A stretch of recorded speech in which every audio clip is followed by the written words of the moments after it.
So by the time you have understood what the graph was related to these equations of motion, now let us come to what are these equations of motion.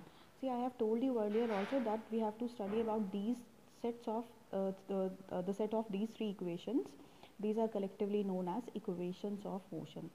Now read introduction.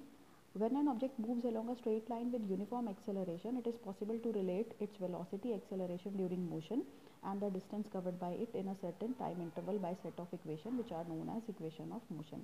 मतलब जब भी एक object एक straight line में travel कर रहा है तो उसकी कुछ यूनिफॉर्म एक्सेलरेशन होगी, स्पीड होगी, इनिशियल फाइनल, कुछ टाइम लिया होगा उसने डिस्टेंस ट्रेवल करने के लिए.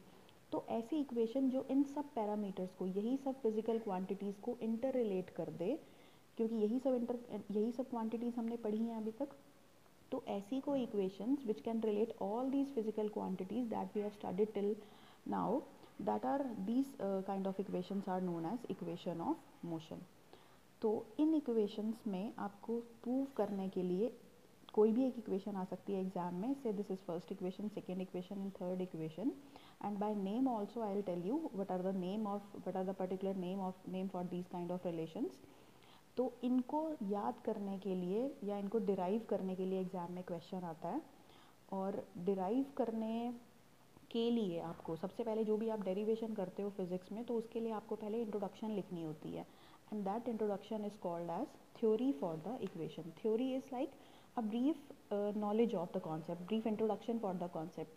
Like here what is written ki, let us suppose that a body which is moving in a straight line path, its initial velocity is u and it is moving with uniform acceleration a for what time, for time t, and after time t its velocity becomes v. और कितना time इस t time में उसने कितना distance travel कर लिया है, s meter distance उसने ट्रेवल कर लिया. तो these are the general relation, these are the basic relations that we have to learn for solving numericals. तो ये सब introduction है.